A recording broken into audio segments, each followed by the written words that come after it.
This is WYMT Mountain Sports, your home for the Kentucky Wildcats and local high school sports. When the NCAA bracket comes out Sunday, teams like the Manhattan Jaspers out of the Metro Atlantic Conference and the Lafayette Leopards out of the Patriot League already know they have a spot on the bracket because they won their conference tournament. If they didn't win their conference tournament, the chances were, and never mind, they didn't have a chance unless they won that thing. Win or lose in the SEC tournament, Kentucky's chances are a lock. For more on head coach John Calipari and his feelings towards the SEC tourney, we welcome in our sports director, Josh McKinney, who's standing live outside Bridgestone Arena in Nash, Vegas. Josh. Thank you, Jamie. Well, the Kentucky Wildcats are in the final quarter of their pursuit of perfection with just tournament games to play, including the conference tournament. And if we're up to John Calipari, he would skip the conference tournament altogether and go right into the big dance. I'm not a big fan of tournaments. Never have been. 3 games in 3 days. What does that do for you? I mean, I don't think it does anything. I'm not a big fan. Okay, so John Calipari is not a fan of conference tournaments, but he knows how important the SEC tournament is to the hundreds of thousands of Big Blue fans that will journey from the Bluegrass down to the Music City.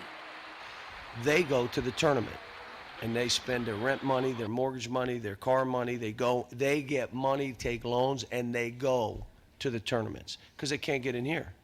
And it is because of the fans, not the pursuit of perfection, that the Wildcats will take the court inside Bridgestone Arena, trying to add to their collection of SEC championships. So what we're doing, and the team, we all talked about it, we're going to play for our fans. So we can't promise we're going to win every game, but we want to go have fun for our fans. We want them to enjoy the experience, that we respect what they're doing to get there.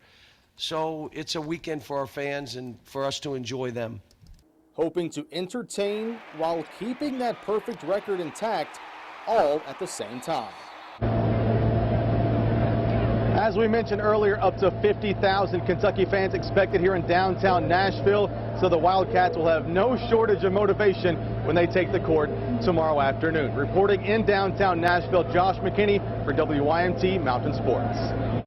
Thank you so much, Josh. Check this out. The Cats and Gators are going to meet again. 3rd time this season, these two will play each other. Florida defeats Alabama to move on to play in the quarterfinal round with Kentucky at the SEC tournament. 1 p.m. Eastern tip time down in Nashville tomorrow. Live coverage of the game on the SEC Network. We'll have highlights and continue our live coverage tomorrow at 4, 6, and 11. December 1st, 2014, Game 1 of the regular season for the Johnson Central and Letcher Central girls basketball teams. They played each other. JC won by 2. 101 days later, this is where we are. The two meet again, this time in the girls' Sweet 16. This time, the loser ends its season. Cheyenne Stidham and the Letcher Central Lady Cougars out of the 14th region taking on the 15th region champ, our fellow coverage area team, Johnson Central. Outside shot working early for the Lady Eagles. McKaylin Pierce straight away. JC by 3. Cheyenne Stidham, she comes to ball all the time. Pull-up jumper. No rim, all net. She finished with 13 points, 3 assists. Lady Cougs would go into the break up 3. Second half, third quarter, enter Christina Bentley. Bentley finishes with 25. Letcher up 6. Let's go fourth quarter. Johnson Central down 6. Allie May cuts it in half. May had 11. Under 20 ticks to go in the game. Lady Eagles down 2. Lauren Salyer. Oh, look clean up top. May got a little body.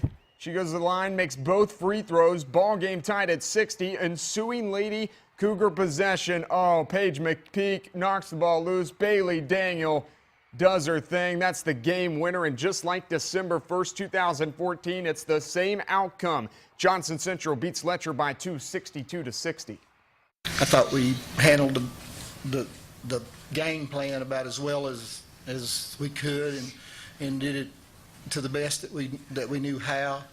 And I felt like Johnson Central made some tough shots down the stretch, and we have certainly enjoyed being here and wish we were still playing. But my hat's off to Johnson Central.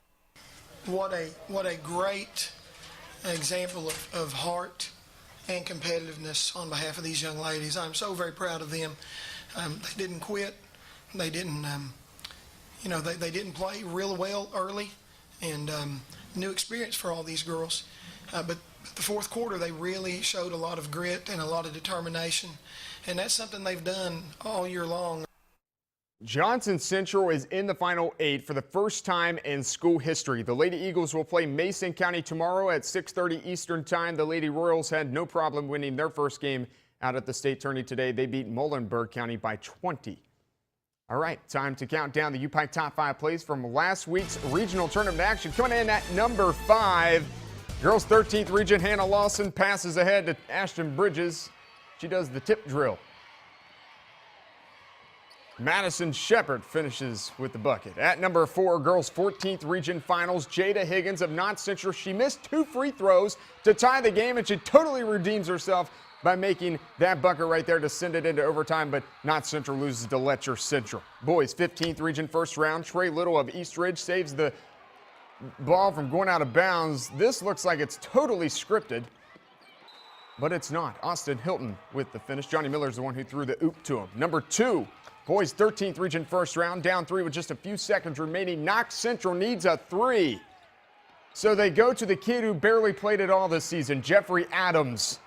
Knocks it down. Knox Central, though, would lose to Harlan County. And coming in at number 1 in the hood, girls 15th region finals, Lauren Salyer gets the block against Sheldon Clark. Bailey Daniel picks it up, and we just saw her make a layup in the other game. Well, she drives coast to coast on that one, makes a layup there. Congrats to her and Johnson Central for not only winning today at the state tournament, but also coming in at number 1 this week on the UPike top plays. All right, thanks, Jamie. We'll be right back.